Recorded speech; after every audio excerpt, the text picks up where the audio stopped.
Hey there, I'm Ken. This is Canadian Retro Things. Welcome. It is time to continue looking at disk drives using my digital diagnostic disk.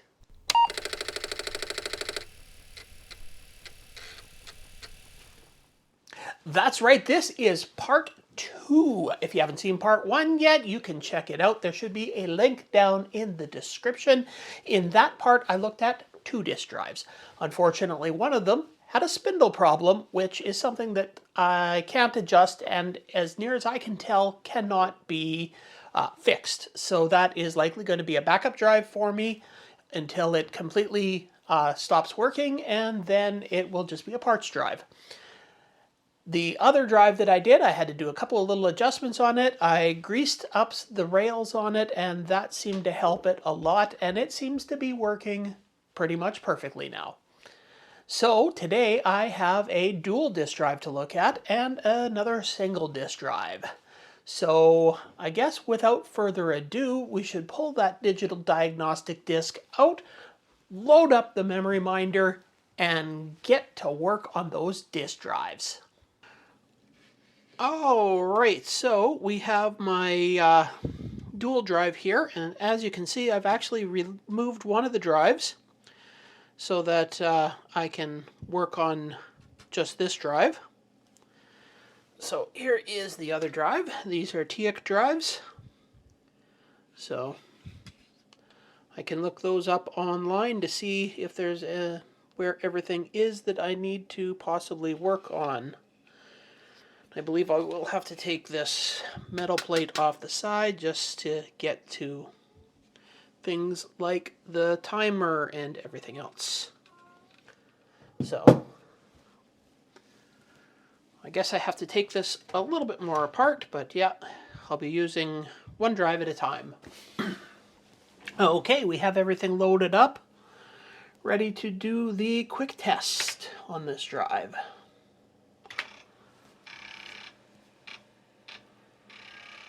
So we are marginal, index hole timing is failing. Spindle speed is marginal.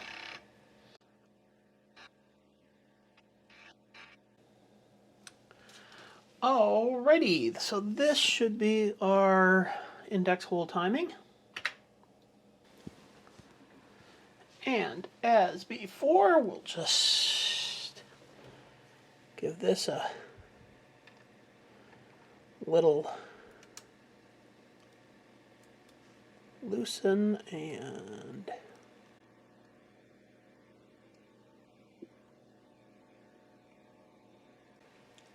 there we go. That one worked a lot better than the other one. Now we want to do the spindle speed test. Now I'm going to turn this drive around and put it up here because I believe the adjustment for that is right on there. I believe that's the adjustment for your spindle speed. So it's a little bit low. Let me just find. So I should be able to just turn this very slightly.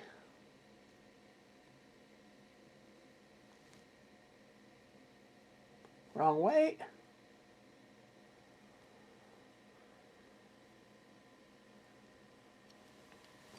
Bang, 300.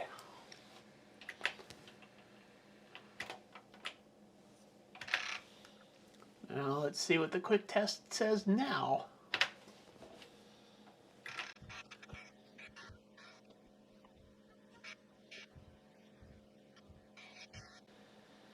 Well, that appears to have worked. All right, we have the second drive hooked up.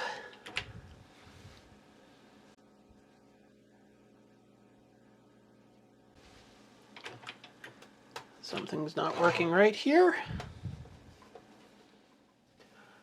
I'm not exactly sure what this drive was doing to me, but I tried doing a directory on it. And the disk drive spun, except it gave me an I/O error. So trying it as drive 1 rather than drive 0, it did give me the directory, but that's strange because I have it hooked up in drive 0's position. So I switched it over to drive 1, tried loading the program,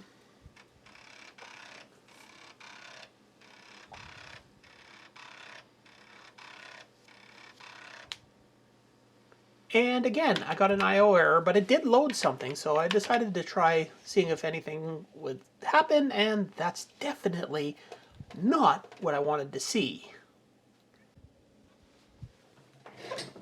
Alright, what did I do wrong here? So I've been fighting with this for the last half hour or so. Very odd that the second drive here can only be plugged into the second spot. I tried plugging this into the first spot, and you could do a directory and everything on it, but it would just crash whenever you tried to run any program off of it. So you could load a program up and then it would just crash. So I don't know if there's some sort of a jumper on here that allows this only to be drive 1 and this one to be drive 0, or what's going on, but that's what's going on. So I do have to have this plugged into the second spot, and it's making it a little more difficult for me to show you what I'm doing here, but let's do the quick test. Let's change it to drive 1 and start. So the spindle speed is marginal. We do have to do something about the speed there. We are having that alignment problem as being marginal on the inner.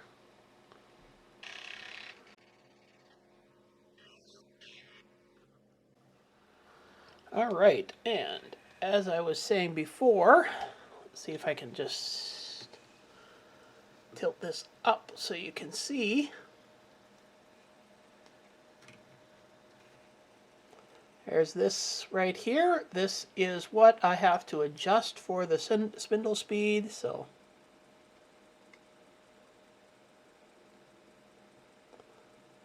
I have to make sure I adjust it the right way.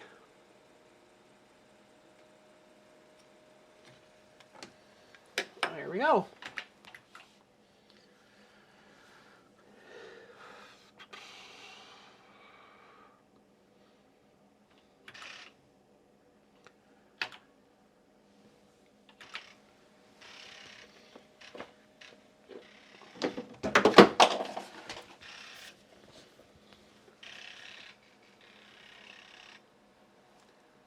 Oh, and look at that. Actually adjusting the spindle speed has made the alignment on the inner one pass.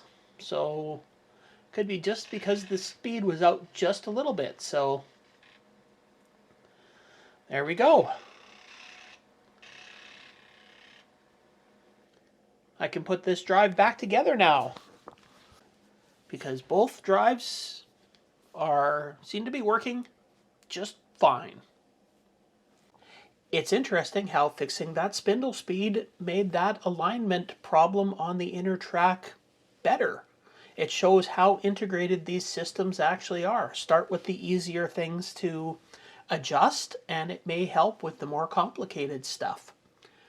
Well, now that this one is working, I guess it's time to move on to that original Model 1 disk drive.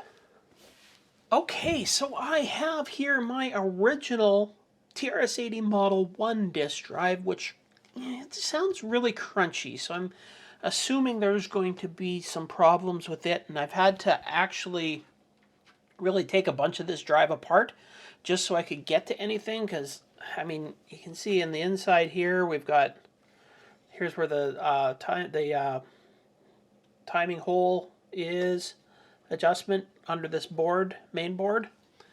Back in on the power supply here is the adjustment for the power, which will be able to adjust the speed of the spindle. I think, well, the clamping head looks like it might give some problems. I'm not sure, but all in all, this is my oldest drive, and really my worst sounding drive, so I know it's kind of tough to be able to see anything on here because, you know, I just can't get a good way of showing this. I just have to have this open about as far as I can here to be so that I can see what's going on. Actually, you know what? I'm going to change the camera so that maybe you could see a bit better. There we go, a better look at the inside of this. So as you can see here, this is the index hole timer. And as I said, there's adjustment back here for the power. So it will be really hard to get at if I need to. I'm going to flip the drive up on its head. But here we go. We'll see what problems will arise.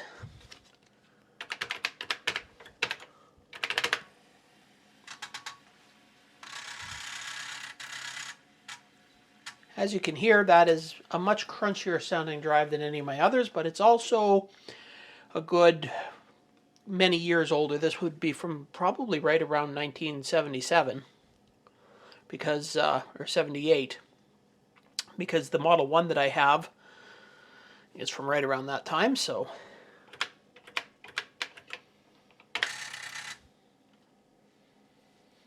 okay, now we'll put the diagnostic disc in and try a quick test.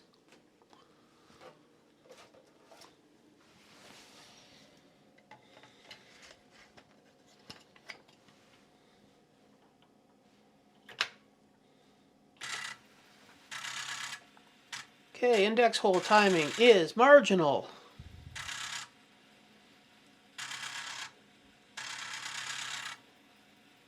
Full disclosure, and really to my surprise, I ran a quick test on this before I took the drive apart, and it showed problems in the alignment and the alignment sensitivity that seems to have corrected itself. I think maybe it corrected itself from the initial test that I did. Just moving that head around has loosened it up, and it seems to be working properly now. Very strangely, I'm still going to have to do a little bit of greasing the rails, but wow. So Color Me actually really impressed that this drive only has the index hole timing problem. They all seem to be just out a little bit on the index hole timing. So now the fun part, trying to get in there to adjust the index hole timing while it's running. What did I drop? A piece of wood. Okay, so exit. Index hole. Okay, we're kicking right up around the 300 mark.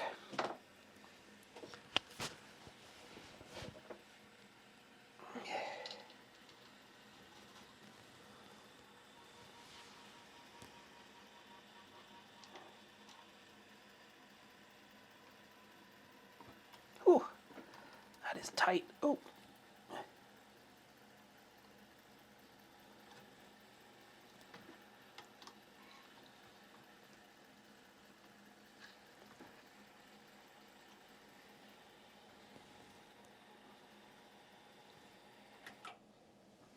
See if I can loosen that off a little bit more. There we go.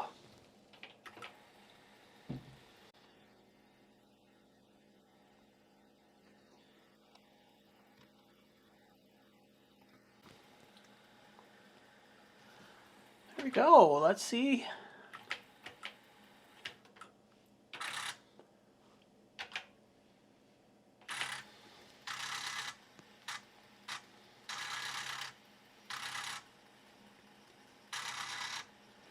Well, absolutely color me impressed that these drives all work as well as they do.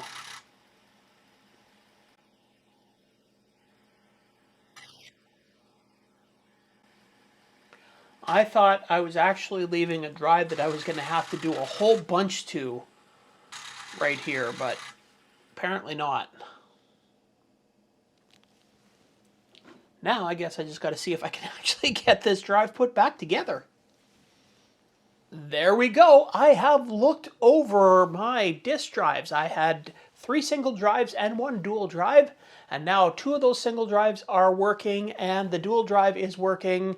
Just that one drive that has a spindle problem, which will be a backup drive, which is fine because I've got lots of other working drives. I am absolutely impressed, especially with that original TRS-80 Model 1 drive that I have, that a little bit of grease on the rails and it seemed to get to be working just about perfectly. So yeah, that is quite amazing. So I hope you enjoyed this little look at using the digital diagnostic disk to do some maintenance to the disk drives. Back in the day, this would have been a wonderful thing to have. It makes working on these drives and just little maintenance to keep them running properly so easy. And I'm hoping to find more drives in the future that I can bring back to a good working condition just for the preservation of all those discs and everything that are out there that have not been archived yet. All right, well, you may notice some names going by on the screen right now. That is my Patreon supporters. So if you want to join that list, there is a link down in the description. Also, I just have to say thanks a lot for watching this video because, of course, watching the video, sharing it, commenting on it, liking it, all of that YouTube-y stuff, that is the stuff that really helps these videos get out there and make it really worth making them. As long as you're watching them, I'm going to keep making them. So thanks a lot, and I guess I will see you in the next video. Bye for now.